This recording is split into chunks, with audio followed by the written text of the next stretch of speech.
The Tea Shop, a Sapphic cozy fantasy novelette by Tiana Warner.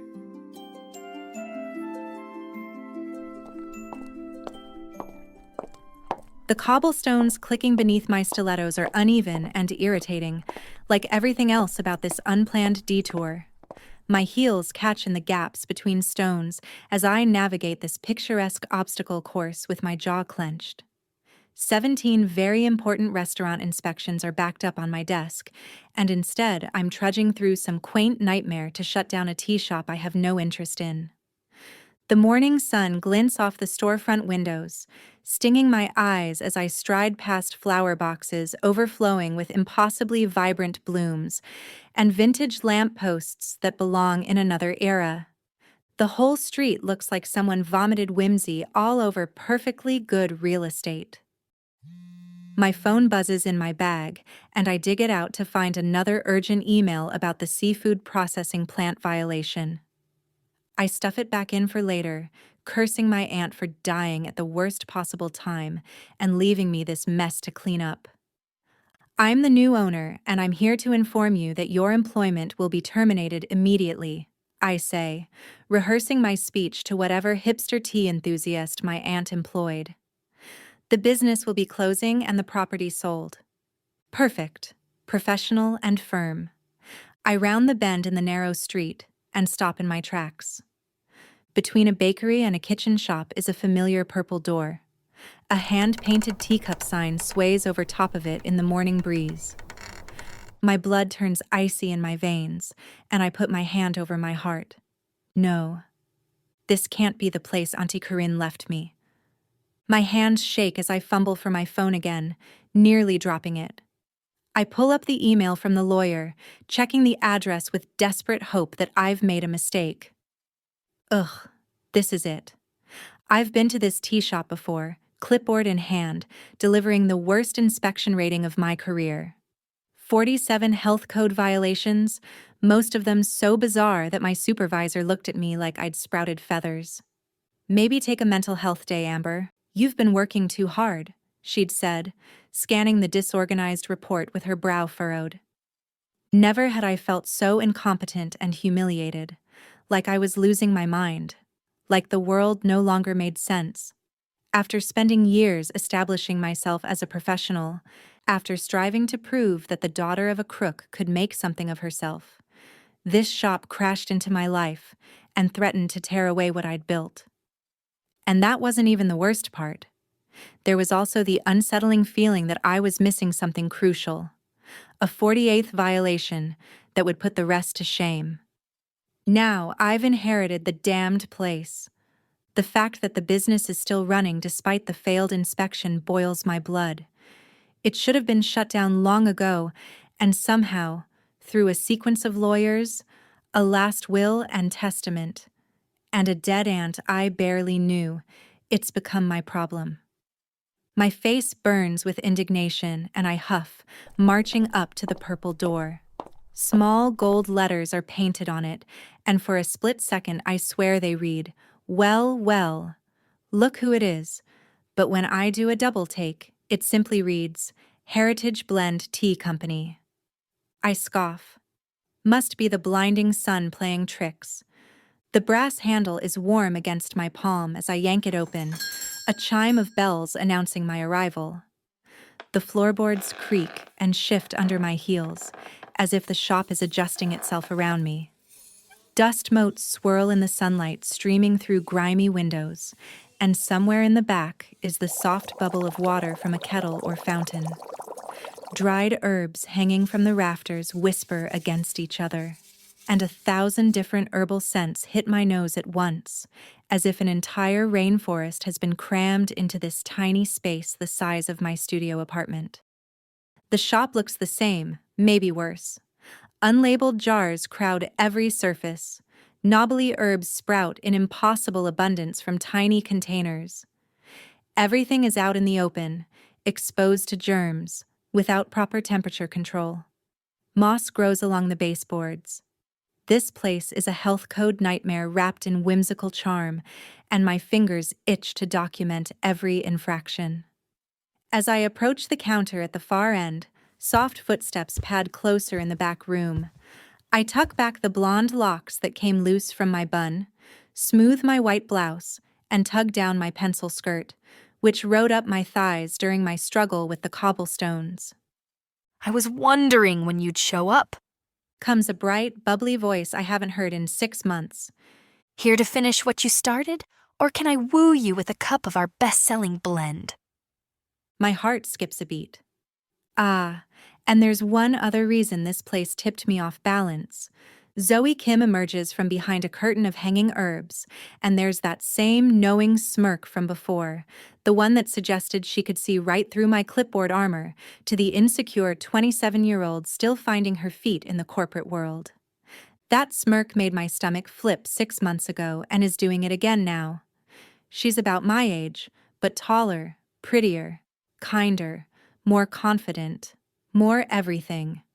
Her black hair is in a fade cut that emphasizes how piercing and dark her eyes are, and she's wearing a green jumpsuit that shows off the lean strength of her arms.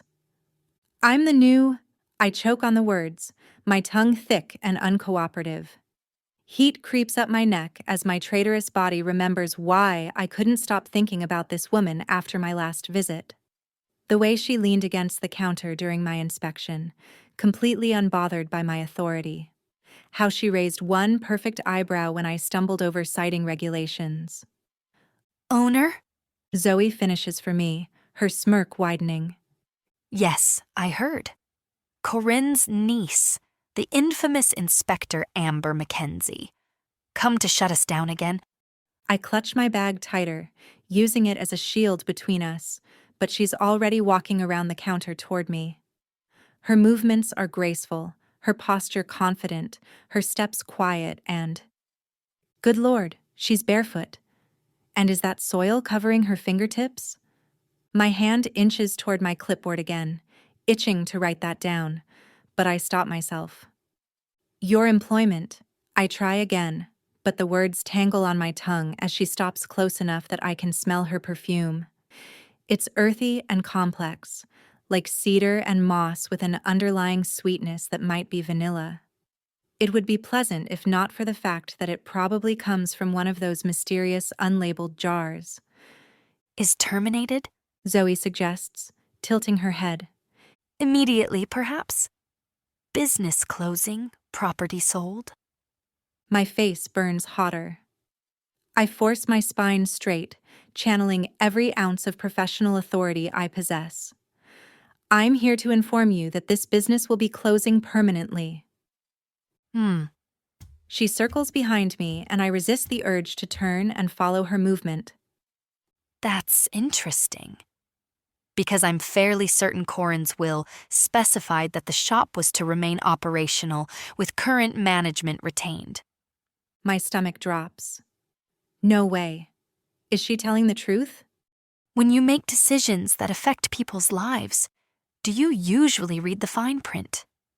She stops at my back, making my neck tingle. Or just the executive summary? I spin to face her, my heart hammering. She's standing so close that her warmth radiates into me, and something invisible crackles in the space between us, like static waiting to leap. I reflexively step back, and my rear end bumps the counter. This is what happened last time. She makes my brain all frazzled and my movements clumsy. It's hard to maintain eye contact. Like if I keep looking at her, she'll burn a hole right through my skin and see who I really am underneath. The health code violations, I manage, grasping for solid ground. No matter what her will says, this place should have been condemned. Zoe tilts her head.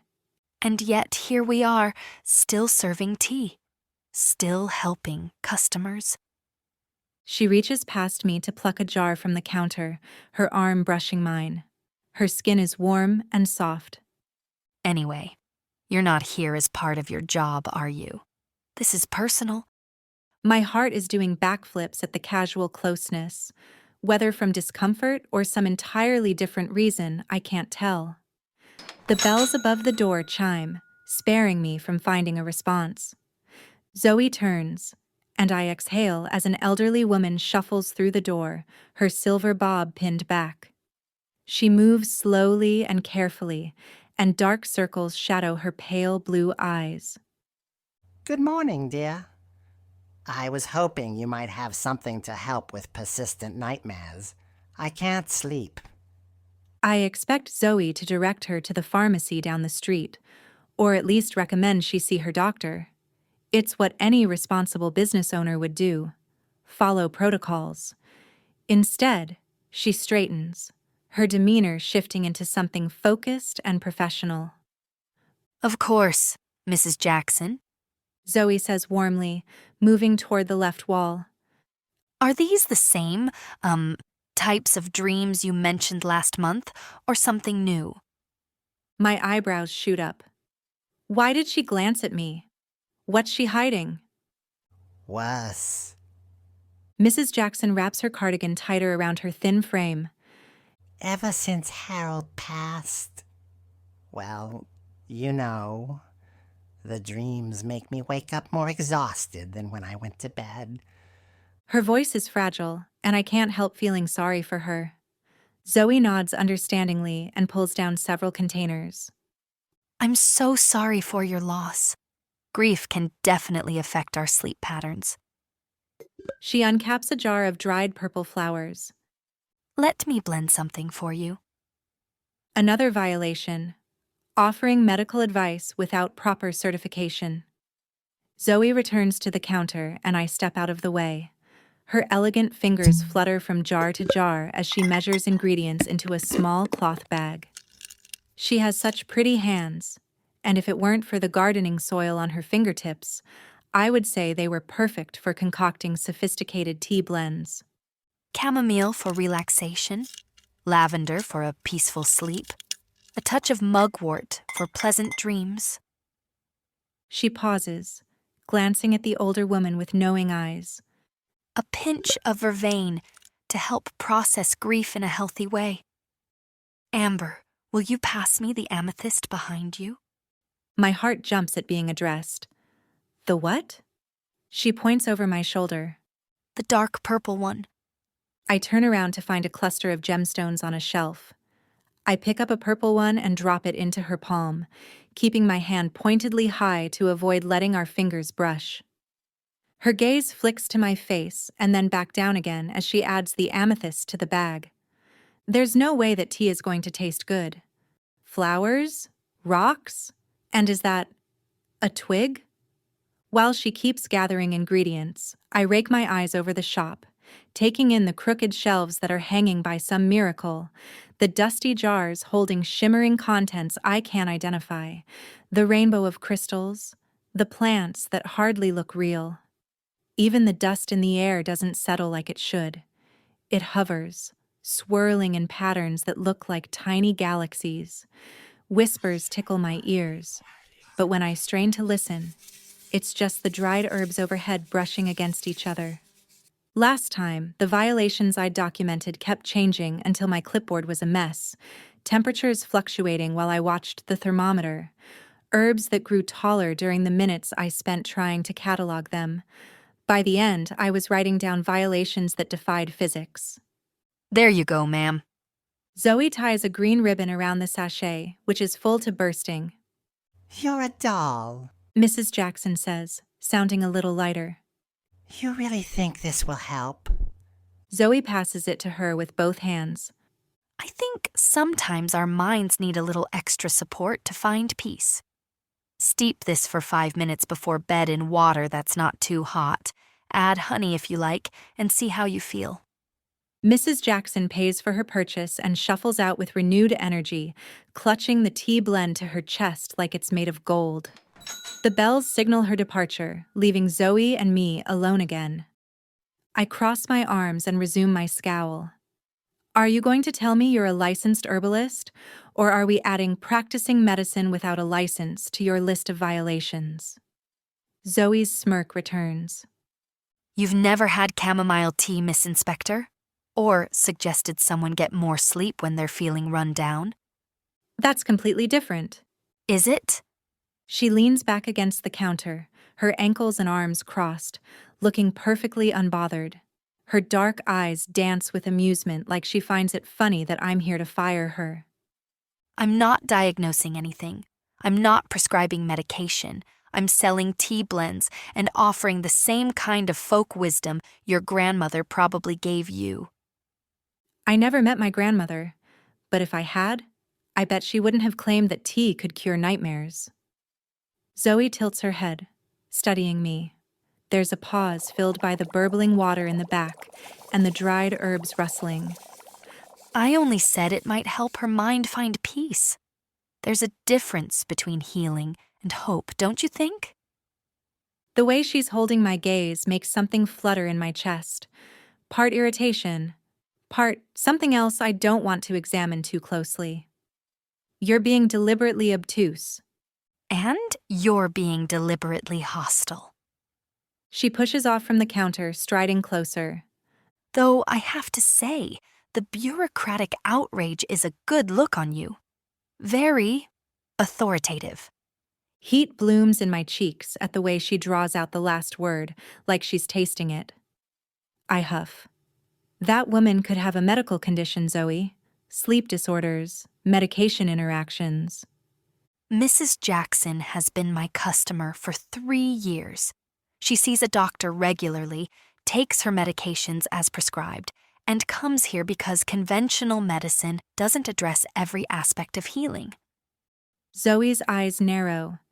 But you wouldn't know that because you're not here to help anyone. You're here to tear down something you don't understand. I clench my fists, standing taller. I understand plenty. I understand that unlicensed practitioners giving medical advice is dangerous. I understand that regulations exist for a reason. Do you? Zoe steps close enough that I can see tiny freckles dusting her nose and cheeks. Because last time you were here, you seemed pretty confused about what you were actually seeing. My mouth goes dry as memories surface. The way certain herbs glowed under my inspection light, how the ambient temperature had shifted inexplicably, the feeling that I was missing something crucial that everyone else could see clearly. I saw all I needed to see, I manage. My face burns with the memory of how I'd frozen under her attention, how my hands had trembled as I tried to write violations for things that seemed to shift and change when I wasn't looking directly at them. How I'd gone home that night and dreamed of dark eyes and a bright smile, waking up frustrated and confused. Her smile shifts into something that sends a swoop through my middle. Is that why you spent so much time staring at me instead of your clipboard? The accusation lingers like incense smoke. Before I can try to explain myself, would she believe me if I said I was staring because she had lettuce in her teeth? The bells chime again. Zoe! A frazzled-looking man in dirt-smeared overalls and black gumboots bursts through the door, his graying hair sticking up at odd angles. He smells like soil and fresh air. Thank God you're here! I've lost control of my tomatoes! I blink. He what? Zoe doesn't even look surprised. How bad is it this time, Armin? They've taken over my entire greenhouse. He runs his dirt-stained fingers through his hair. The vines are growing faster than I can harvest, and they formed a rebellion. Yesterday, one of them tried to steal my pruning shears. I rub my face. So this is what Auntie Corinne bequeathed me, a shop whose customers believe their produce has behavioral problems. This has to be a joke. Or maybe the man is prone to exaggeration. But Zoe nods seriously, already beelining toward a set of shelves near the front of the store. It must be the seeds I sold you. It sounds like you got an enhanced growth blend by mistake. She uncaps a jar of soil.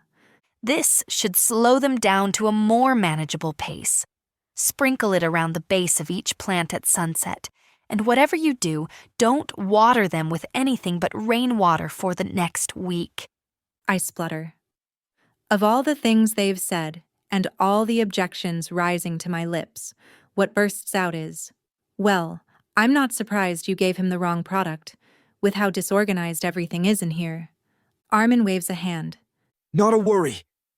He reaches into his pocket and drops a fistful of silver dust into her palm, which she accepts without question. It shimmers like tiny stars in her hand.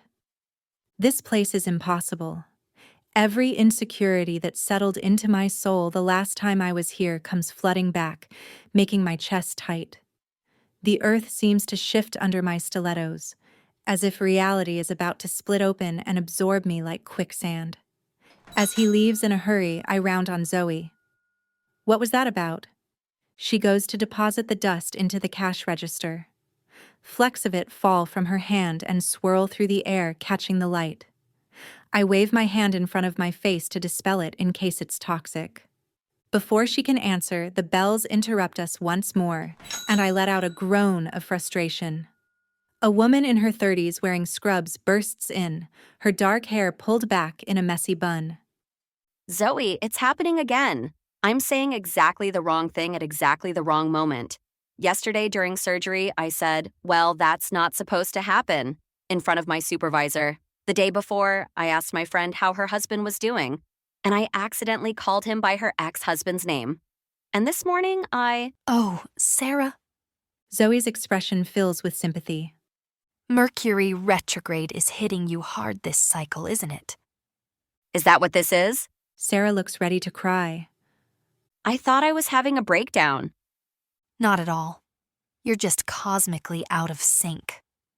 Zoe gets to work on another blend, her fingers moving gracefully and a little crease of concentration appearing between her eyebrows. I'm giving you blessed thistle mixed with a touch of mercury. The herb, not the metal. She adds with a glance at me. To help realign your communication center, brew it every morning until the retrograde passes. Sarah pays with a handful of coins and a promise to bring Zoe homemade cookies, then rushes out. I stare after her, struggling to process what I've witnessed. Part of me wants to laugh at the absurdity, but a larger part is disturbed by how convinced these people seem. Do you actually believe in all this nonsense? Zoe cocks an eyebrow. Is it nonsense if my customers leave feeling better? But you're charging premium prices for what amounts to expensive placebos and new age baloney. Premium prices? Did you miss the part where Armin paid with moon dust and Sarah threw in a promise of cookies? I open and close my mouth, no sound coming out. Moon dust? While she helps two more customers, one asking for help with plants that sing too loudly in the morning, and another with ancestors who leave passive-aggressive messages in tea leaves, I scan the shop with renewed determination, my eyes narrowed. There's something strange going on, and I'm going to figure out what it is. You can't run a sustainable business on glitter and cookies. There must be something that explains how she's staying afloat while selling weeds and wishful thinking. Even if Auntie Corinne's will states that the shop must remain open, an official order to cease operations could override that. I need evidence beyond health code infractions, tax evasion, or exceeding the legal limit for the number of plants a person can own. I slink toward the till. Financial records won't lie. Numbers are concrete, measurable, rational. There's a ledger under the counter, thick and disorganized, with parchment sticking out every which way. I glance at Zoe, who's explaining how to care for succulents that the customer apparently believes are sentient. Setting my bag on the floor, I flip open the ledger and scan quickly, unsure what I'm looking for, but I'll know it when I see it. $81, $63. Sorry, but these are absolutely premium prices for a place that sells tea. Plus, there are entries where customers paid in honey, bread, handmade jewelry, and Wednesday night casserole. I turn the parchment more quickly, trying not to make a sound. Not a single month in the red. For a business that should have been shut down, it's thriving in ways that defy basic economics. Finding everything you need? Zoe's voice comes from right behind me, and I startle. The shop is empty again, her customers having left with whatever concoctions she mixed together. I slam the ledger shut, heat flooding my cheeks at being caught snooping. Your financial records don't make sense. Don't they? She splays her hand on the counter and leans sideways, drawing my gaze to the flex in her triceps. What specifically confuses you? I gesture helplessly at the ledger. You're charging high prices for herbs I could buy at the grocery store, half your customers pay in barter, and somehow, you're still profitable. The math doesn't work. Maybe you're using the wrong kind of math. There's only one kind of math. I snap, but I chew my lip, trying to calculate the cash value of honey and handmade jewelry. Finally, I huff. You're deflecting. Am I? Or are you asking the wrong questions? Her smile widens, and I blink at it like I'm staring into the sun. Her sweet breath tickles my face, and it hits me how close we're standing. Then it hits me that I'm blocking her access to the till. I step aside, and while she deposits her latest customer's payment, I grip the edge of the counter to steady myself. This is what happened during my inspection. Every time I tried to pin down something concrete, she'd swoop in with her annoying charm and make me forget what I was looking for. This is a disaster. I came here to fire her, to close this place down and return to my job, and I'm letting the conversation derail over and over again. But as she closes the jars she's left open and slides them back onto shelves, I hesitate. It's clear she takes pride in her work. She remembers every customer's name and their ongoing problems. She treats each bizarre request with respect and consideration, offering genuine concern and thoughtfulness. And I'm the cold-hearted corporate villain who's barged in to put a stop to it. Amber? She says, returning to cram a red crystal into the overstuffed till. Most people who spend this much time staring at me usually ask me out. I jerk back so fast that I bump the nearest shelf, making the contents rattle precariously. I was just Observing my customer service strategies, taking mental notes for your report. She steps closer until her proximity makes my skin tingle. Heat radiates from her body in the small space between us. The shop is dead quiet and still. Even the hanging herbs have stopped swaying. My pulse pounds in my throat, and the scent of her makes my head swim like I've had too much wine. I was observing your handling techniques. I mean, your hands. Oh God, I need to stop talking now. Her lips quirk. As she studies me, I get the uneasy feeling that she can see straight through me to the chaos burning in my chest. When she speaks, her voice is gentle. You look like you could use some tea. Before I can argue that I absolutely do not need one of these mysterious and probably toxic teas, she disappears into the back room and returns with a steaming copper kettle. I don't really drink tea, I say. You just haven't found the right blend yet. She pulls 2 mugs and ceramic strainers out from under the counter, then flits around the store, gathering ingredients.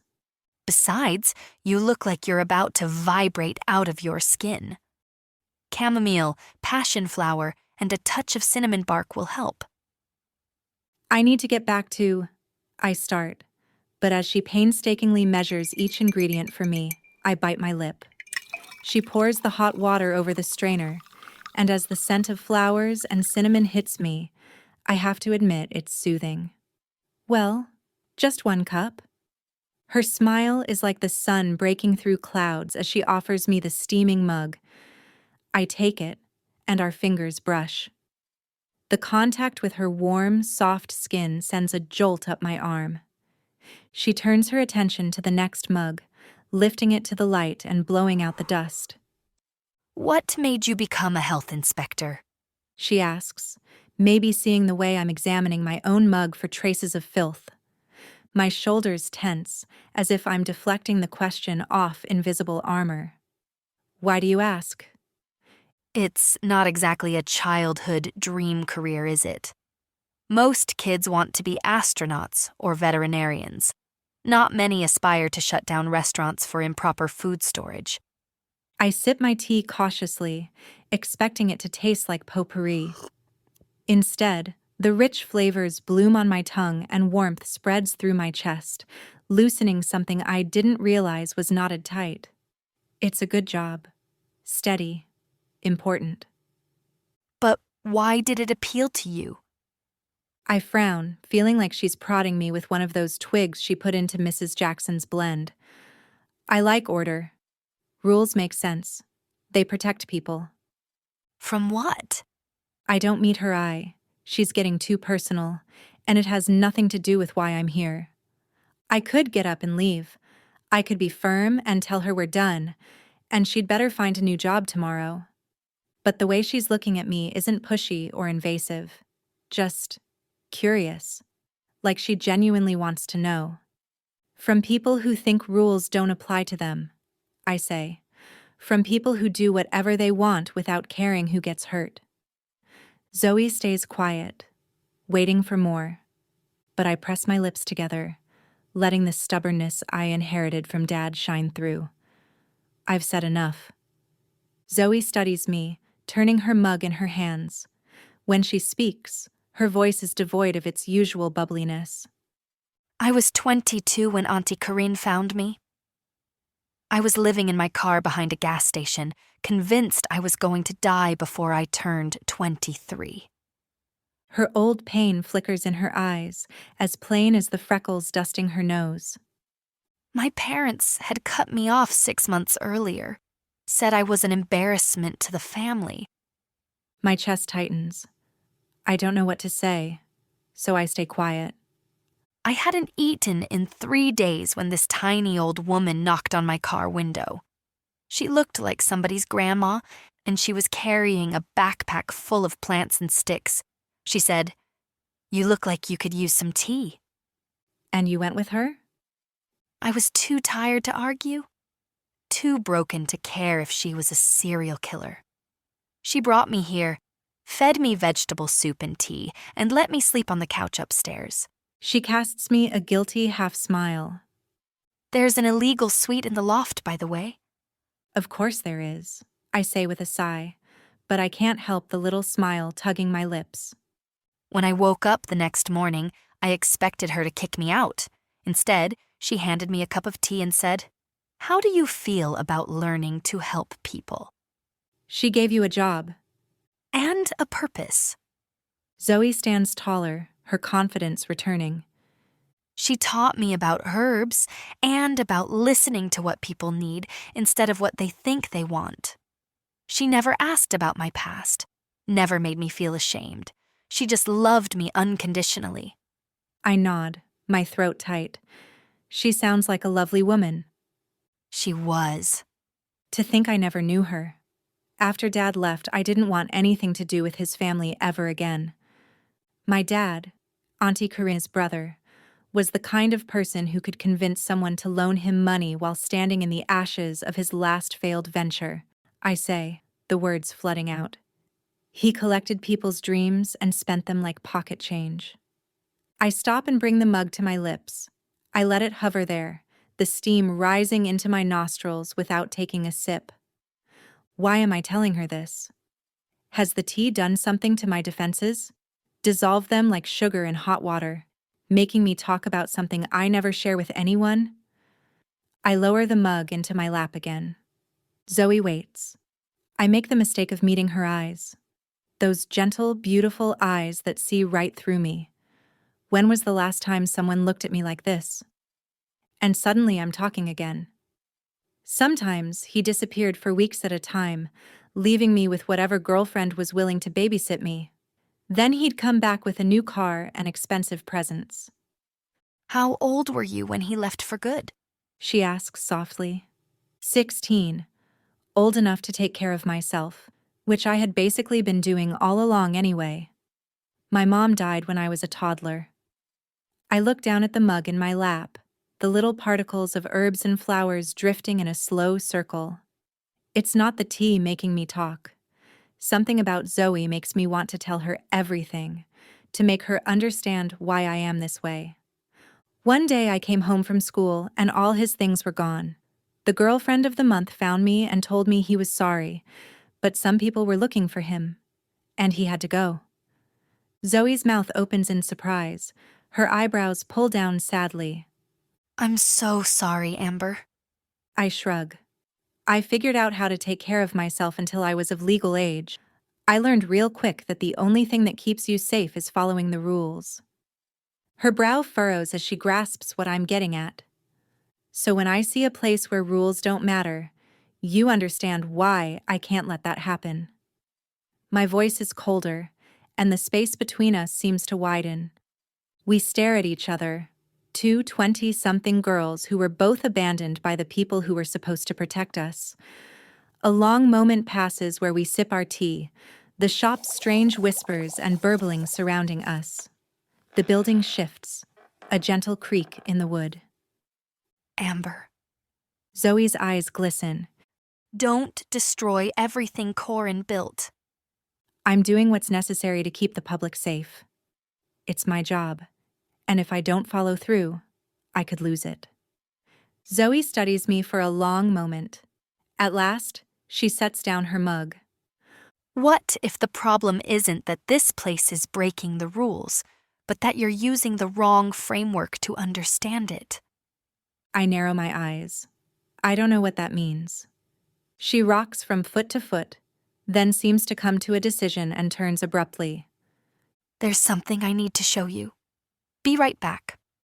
A moment later, she returns with an enormous leather-bound book and holds it out to me, her arms trembling a little under the weight of it. She's worrying at her lower lip. If you're going to inherit this place, then you need to understand what you're really inheriting. I clutch the heavy book against my chest as Zoe leads me into the back room, my insides fluttering in anticipation of something that hasn't quite reached my brain. It's dimly lit back here, much dirtier and less cheery than the front of the shop. Extra stock overflows on wooden shelves, so jam-packed that it's a wonder there isn't broken glass and spilled contents all over the floor. My stilettos thump on the wood as I duck under more hanging herbs, following Zoe to a burgundy couch that's in desperate need of reupholstering. Take your time. She reaches over to switch on a stained glass lamp with a very yellow bulb. I'll be up front if you need anything. She retreats, leaving me alone with the book. The leather binding is warm under my palms, worn silky smooth from handling, with symbols carved into the cover. I'm jittering as I sit on the couch and rest it on my lap. The first page has elegant handwriting that flows across the paper like calligraphy. The Practical Guide to Healing Arts and Natural Remedies, property of Corinne Mackenzie. My stomach flips at my aunt's name. I'm getting the rising impression there was a lot more to her than I ever knew. Any mention of her from Dad was dismissive and brief, like Corinne and her weird hobbies. From the front of the shop, the bell chimes as another customer enters. Zoe's voice drifts back, warm and welcoming. Good morning. How can I help you? Oh, thank goodness you're open. I heard about you from my neighbor, Mrs. Jackson. I have a ghost problem. I strain to hear as I turn the page. The parchment is thick and textured, nothing like modern paper. It feels handmade, each tiny fiber and imperfection obvious beneath my fingertips. Interesting. Zoe responds calmly. Tell me what's happening. A family tree fills the next page. At the bottom, in fresh ink that looks startlingly modern, Amber Beatrice Mackenzie, inherited by blood, sole living relative. Reading my own name, I jump, and the book nearly slides from my lap. What does that mean?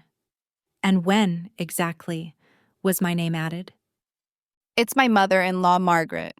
The woman says out front. She passed away 6 months ago, and she won't leave. She keeps rearranging my furniture and leaving notes about my decorating choices. Yesterday, I found, "These curtains are ghastly, dear," written in the steam on my bathroom mirror. I turn the page again and find a tea recipe. Ordinary enough. Relief floods through me. Maybe this is just an elaborate recipe book, nothing more. But as I read the instructions, my relief evaporates. Steep with intention under the new moon. Speak words of peace while the steam rises. This isn't a recipe. This is a spell. I flip through more pages with trembling hands, scanning the headings, protective charms, removing hexes from livestock, reading tea leaves, harvesting moonlight. Margaret sounds like a determined one. Zoe says, When spirits get stuck, it's usually because they have unfinished business. Has she tried to communicate anything else? She keeps moving my coffee table 2 inches to the left. Every day. I see. Zoe says like this is all normal. Let me pull together some herbs that should encourage peaceful communication with persistent spirits. White sage for cleansing, mugwort to enhance spiritual connection, and I suppose lavender wouldn't hurt to keep things calm. I continue turning pages, desperate to find something that will restore my sense of normalcy. Instead, I land on a customer log that must span 100 pages. At the very end, today's customers are listed. Kathy Jackson, grief manifesting in dreams. Standard nightmare blend insufficient, requires additional protection against unwanted supernatural contact. Sarah Gallagher, Mercury retrograde sensitivity. Communication disruption severe this cycle. Blessed thistle with Mercury herb. Armin and the last 2 customers are underneath them. I furrow my brow. When did Zoe write these down? I didn't see her come back here for long enough to do that. But as I stare at the page, new ink appears at the bottom before my eyes. I can hear it, the faint scratch of an invisible quill moving across the parchment. Marlene Salgado, new customer, haunted by mother-in-law's ghost. Goosebumps ripple up my spine. The book slips from my numb fingers before the entry is complete, landing on the floor with a heavy thud. My breath comes in short, sharp gasps as panic tightens my throat. This isn't possible. From the front of the shop, Zoe says, Try brewing this before bed and speak to Margaret directly. Tell her you appreciate her design advice, but that you need to make the space your own. Sometimes spirits just want to feel acknowledged. That's it? the customer says. The simplest solutions are often the most powerful ones. I stare in that direction, my pulse pounding. The 48th violation I could never quite identify is blazing before me like an out-of-control fire. It wasn't a violation. It was magic, and some part of me sensed it even though my rational mind refused to accept it. My chest constricts. I can't get enough air. The shop seems to pulse around me, like the building itself is alive and breathing, and I swear I can hear the herbs whispering. I've built my adult life around logic, rules, and measurable facts. I like bringing order to chaos and protecting people from unpredictable dangers. But what if the reality I know is one small piece of a much larger one? What if everything I thought I knew about the world is wrong? I look around, suddenly aware of every dark corner and shifting shadow. This place isn't just violating health codes. It's violating the laws of reality. The bells chime as the customer leaves, and Zoe's footsteps pad closer. Zoe. She's been watching me stumble around trying to apply regulations to magic, probably laughing at how clueless I am. I'd started to trust her and let my guard down. But she's been lying to me since I walked through that purple door for the first time.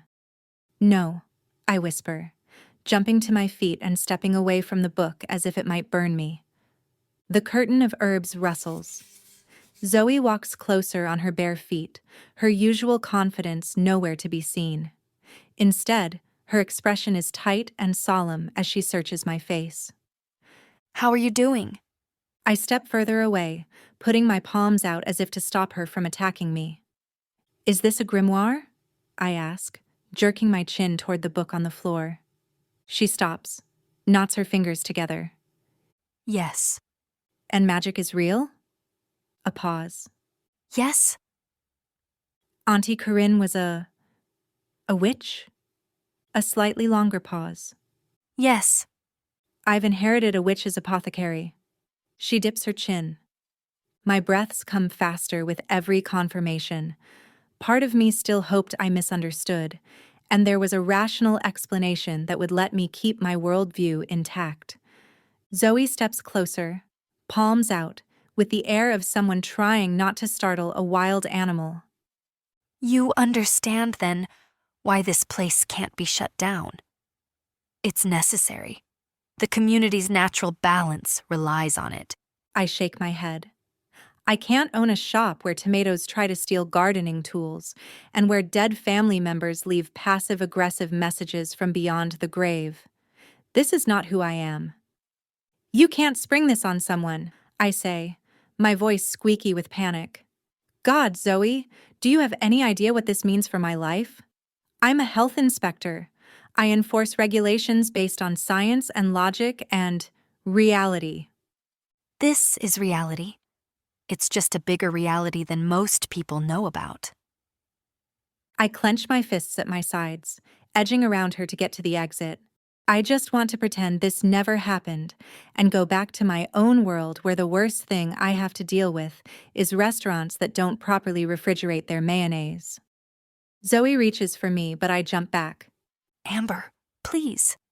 This town is built on a ley line. The magical practitioners in this neighborhood depend on the herbs and supplies we provide. Mrs. Jackson isn't just a lonely widow. She's a medium whose gift went haywire after her husband died. And without our protection blends, she can't sleep without spirits trying to contact her through her dreams. And Sarah isn't just scatterbrained during Mercury retrograde. She's what we call a sensitive. When the cosmic energies shift, she picks up on everyone else's emotional static. Without our communication realignment tea, she'll end up in the psychiatric ward. There's real fear in her eyes, and it punches me right in the gut. But I can't think about that. I can't think about all those customers. Because if I do, I'll have to admit that the world was never as safe and predictable as I thought it was. I can't, I whisper, backing toward the exit. I can't be responsible for this place. You could learn, She says desperately. I could teach you all you need to know. The offer hangs in the air between us. For a wild moment, standing in this impossible place with this impossible woman, I imagine what it would be like to say yes to everything, to magic, to mysteries, to the way Zoe looks at me. I could say yes. Because despite the lies, the impossibility, and the complete upheaval of everything I thought I knew, there's still that pull I feel toward her that makes me want to trust her. But that's exactly why I need to run. I have to go. I manage. I need to think. Leaving Zoe looking like I've slapped her, I turn around and race out of the shop. Outside, I can't move fast enough in my stilettos, so I kick them off and run in bare feet. My breaths coming in quick, panicked heaves as I sprint down the block. At the end of the cobblestone street, I round the corner to where the world is normal.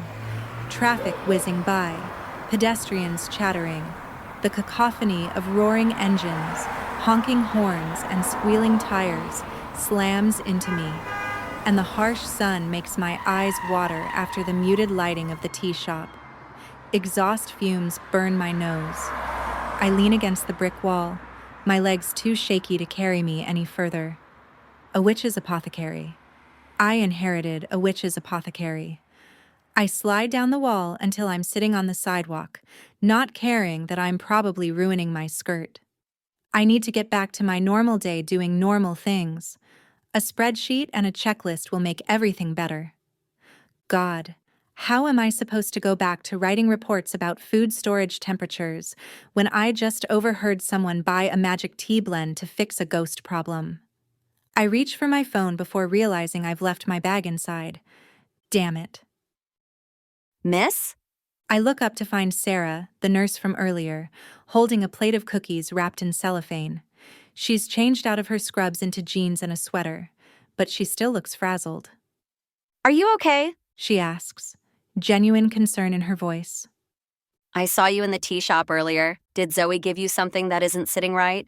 Yeah, a whole-ass grimoire, I think bitterly. But I try to smile as if everything is fine. Something like that. She extends her hand, her fingers opening and closing. Come on, let's get you a remedy.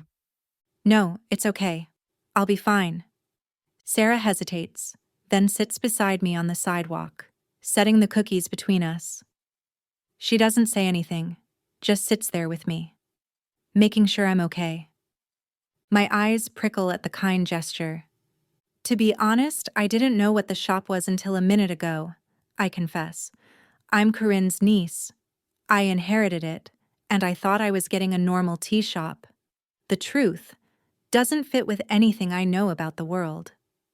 And that scares you? Sarah says with a knowing nod. She peels back the cellophane on the cookies and offers me one. I accept. How can I resist? They're thick and loaded with gooey chocolate chunks. The smell of butter and vanilla rising from the plate is pure comfort. But my mouth is too dry to eat, so I just hold it in my hands, watching the chocolate melt on my fingers. Sarah takes a bite of a cookie, chews, swallows, and finally continues. I'm a woman of science myself. But in my time being a nurse, I've seen people recover from ailments that should have killed them. I've watched bodies mend in ways that don't make sense according to any textbook. I've felt in my own body things I can't explain with biology or chemistry. The way I see it, just because we can't measure something in a lab doesn't mean it isn't real. Love isn't quantifiable, but it can literally heal people. Hope has measurable effects on recovery rates. Grief can manifest as physical symptoms. We call it psychosomatic, but maybe it's just another word for magic. I nod, trying to understand. But as I stare down at the cookie in my hands, my eyes blur. I don't know how to live in a world where magic is real. Sarah pats my arm. You don't have to figure it all out today. You just have to decide whether you want to expand your world or go back to what you know. Her words hit hard. Since starting this career 5 years ago, I've woken up at 6 a.m. every day, drank coffee from the same mug, checked the same routes, enforced the same regulations. My apartment is clean and minimalist. My bookshelf is color-coordinated. I've created a life so structured that nothing can surprise me, and I've been proud of that. I've worn my rigid routine like armor against the unpredictability that defined my childhood. But is that really living? Or is it existing in a safe little box? Am I keeping out anything that might force me to grow? On the one hand, there's my predictable job with its clear regulations and measurable outcomes, and my life that fits neatly into spreadsheets and schedules. On the other hand, there's the light in Zoe's eyes when she helps each customer as they come in with God knows what supernatural problems. There's the energy in her step as she dashes around the store, doing her best to help people in the face of the unknown. I take a bite of the cookie. It's still warm, and it crumbles in my mouth so deliciously that suddenly everything doesn't feel quite so terrible. She's going to hate me, I mumble. Zoe? Why? Because I panicked and ran. Because I'm the kind of person she was afraid I'd be. Someone who destroys things they don't understand. Sarah studies the side of my face. Do you want to destroy it? I hesitate. Do I really want to shut down something that brings meaning to people's lives, just because it challenges my understanding of reality? I shake my head. Sarah's lips tug into a small smile. Then go back in there and tell her that. But I don't know anything about magic or witchcraft or… Zoe didn't know anything about it either when she started. She just knew she could do things that defied logical explanation. Corinne taught her, and in turn, Zoe could teach you. I chew my lip.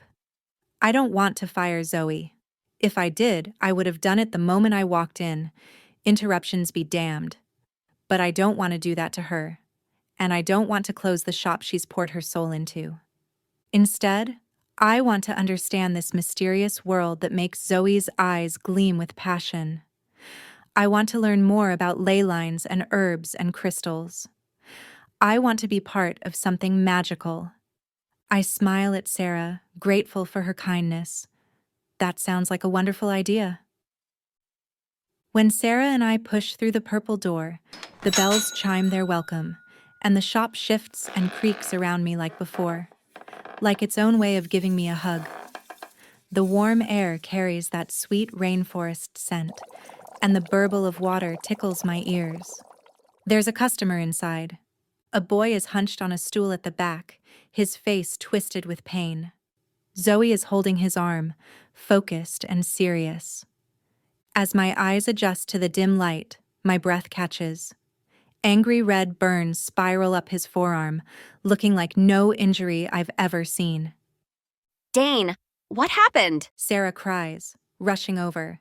I tried to light the protection candles for Grandma's house. He grits out. I mixed up the incantations, and the flame turned silver and... He shakes his head, clamping his jaw shut. Backlash burns. Zoe says grimly, hovering her palm a couple inches above his arm. Can one of you get the blue jar from the third shelf to the left of the door? I jump into action, racing over to the shelves beside the door. Anything else? I've got the rest ready. Zoe offers him a steaming mug. Drink this, Dane. I grab the blue jar and rush back to her, passing it over.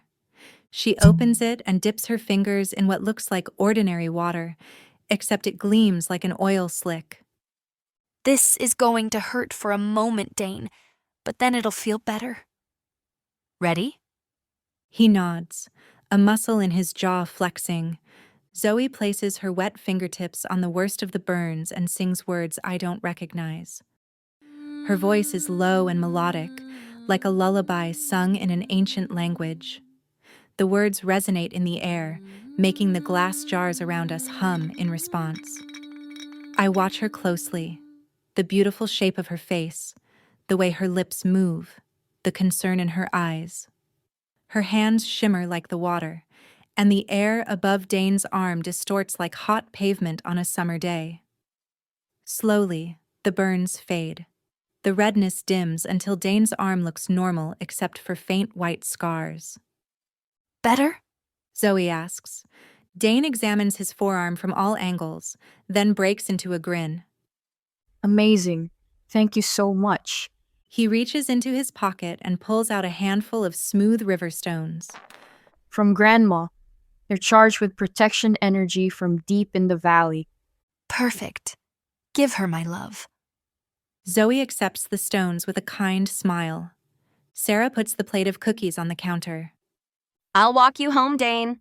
He smiles sheepishly. Thanks, Miss Gallagher. Sarah pats my shoulder on the way past, offering her wordless support. I nod, a silent thank you for picking me up off the ground. As the purple door swings shut behind them, the shop falls quiet. Zoe studies my face, maybe wondering if I'm about to bolt again. I try for a smile. This explains why your finances don't make sense. Among other things. She turns to clean up the scattered jars from the healing session, solemn. Your bag is behind the counter, if that's why you came back. It's not why I came back. She stops, faces me. I take a deep breath. Are you a witch too? I am. Always have been. She swallows hard, looking nervous. It's why my parents refused to accept me. They're very traditional and religious. When I started showing abilities as a teenager, moving objects without touching them, knowing things I shouldn't know, they decided I was possessed, or evil, or both. The pain in her voice makes my chest ache. I step closer. Zoe, I'm so sorry. It's okay. I mean, it wasn't then, but it is now. She looks down at her hands, which are still faintly glowing. Corinne taught me that magic isn't about grand gestures or dramatic spells. It's about small acts of healing, performed with intention and love. Every cup of tea that soothes a broken heart, every herb that eases suffering, every moment of connection you create with another human being. That's magic in its purest form. I nod, thinking back to all the customers who walked in today. I guess everyone who comes in is looking for help they can't find elsewhere. These are problems traditional medicine can't touch. Loneliness, heartbreak, spiritual emptiness, the deep wounds that exist outside the realm of conventional healing. Our job isn't to fix them. It's to give them the tools to fix themselves. Standing here in this impossible shop, watching the way Zoe's eyes brighten when she talks about her calling, it's all starting to make sense. This isn't about violating health codes or operating outside regulations. Zoe has spent years caring for people the way Auntie Corinne cared for her. She's protecting something precious and sacred. And by showing me the grimoire, she chose to trust me with the most important secret of her life. I owe you an apology, I say, the words tumbling out. You were trying to help me understand something incredible, and I was so determined to categorize and regulate it that I missed the beauty of what you do here. And when you trusted me with the truth, I panicked and ran. I'm sorry. Zoe's expression softens. I'm just glad you came back. I don't want to close the shop, Zoe. As much as it scares me, I step in, close enough that I can count her freckles. And I don't want to fire you. I like you. Her face breaks into a smile so bright and contagious that I can't help mirroring it. Really? I nod. I like how you see magic where I see chaos, and how you don't back down from a challenge, and how you make my world bigger. I want you to teach me about this place. Like, I don't just want to own it, but to be part of it. If that's okay with you. Her shoulders relax, her eyes twinkling, and without question, she's the most beautiful person I've ever met in my life. I'll show you everything. The night markets and gardens we buy stock from, the community, your aunt's recipes, and maybe, Her throat seems to constrict, and she tries again. maybe outside of work, we can go out sometime. A victory dance erupts inside me as I look up into her face, seeing not just the confident shopkeeper who made me question everything I thought I wanted, but someone brave enough to show me magic when she had every reason to hide it. I would like that, I whisper. Her smile widens. Good. Good. Tentatively, with my heart slamming into my ribs, I reach for her hand. She links her fingers in mine, and her touch is warm and comforting, like a perfect cup of tea. Somehow we've stepped even closer, and her breath tickles my face. Now that my stilettos are lying somewhere on the cobblestones outside and I'm standing here in bare feet, it's clear how much taller she is than me, like she could wrap her arms around me and keep me safe if she wanted to. Her gaze drops to my mouth and lingers there, and when she looks back into my eyes, there's a question there that makes my pulse race faster. I should say something. I should explain that I've never felt this way about anyone, that she terrifies and thrills me in equal measure, that my brain is screaming at me to step back while my heart is pulling toward her. Instead, I lift my free hand to her cheek, my thumb tracing the freckles I've been admiring from afar. Her skin is so soft, and she leans into my touch with a sigh that makes my belly swoop. Is this okay? I whisper, though we're already close enough that I know the answer. She nods, fire blazing in her dark eyes. I don't know what I'm doing, I admit. For this in particular, I mean. I've barely dated. Same. She says, but she's smiling, tilting her face down toward mine. When our lips meet, it's like every fairy tale I stopped believing in as a child suddenly comes true. The kiss is soft and tentative at first, like we're both afraid of the other's reaction. Her lips are warm and taste like cinnamon, and when I deepen the kiss, she makes a small sound that sends heat racing through my veins. Her hands are strong and confident on my waist, and I melt into her. Magic seems to shimmer in the air around us. Or maybe that's just what it feels like to kiss Zoe Kim. Above, the hanging herbs sway and whisper in a non-existent breeze, their dried leaves rustling like applause. The bells chime, although nobody has come through the door. Even the dust motes seem to dance and swirl more joyfully. It's like the whole shop is celebrating for us, the building itself letting out a contented breath. When we break apart, we don't move away from each other. We just smile, both of us flushed and a little bashful. Well, Zoe draws an unsteady breath. that was definitely magical. I laugh and roll my eyes playfully. Maybe we should do it again, just to be certain about exactly what type of magic is at play here. She nods seriously, tucking a lock of hair behind my ear. Smart. You can document it on your clipboard. I kiss her again until I'm dizzy, and more alive than I've felt in years. I have one request, I whisper into her lips. Oh? Let me organize the shelves. I have a label maker. She throws her head back and laughs, a deep, rich sound that makes my insides dance. Whatever you want, Amber Mackenzie. Standing in Zoe's arms, my face breaks into what feels like my first real smile in years. Just be prepared for some chaotic and messy days. Zoe warns. Magic is unpredictable, and so is this shop. As if to prove her point, there's a sudden tinkle of glass in the corner. We turn to see that a small jar has exploded, sending a strip of bright yellow sand across the floor like a beam of sunshine. But that's what makes every day an adventure. Zoe says. I nod. I'm ready for it.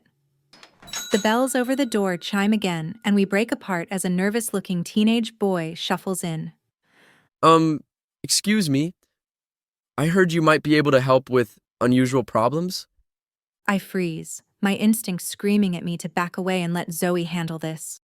But with her standing beside me, steady and supportive, I summon bravery. Of course. What can we do for you? The boy exhales in relief. My shadow keeps trying to run away from me. This morning I might have scoffed or fled. But now I turn to Zoe and smile. What have we got for shadow-related issues? As she begins gathering ingredients, explaining the metaphysical connection between emotional state and shadow behavior, a flutter of excitement goes through me. I can do this. For the first time in my carefully ordered life, the unpredictability of tomorrow feels like the most wonderful thing in the world. The end. If you enjoyed this story, please support me as a small indie author by subscribing to my channel. You can find all my published Sapphic romance novels at tianawarner.com. Thanks for listening.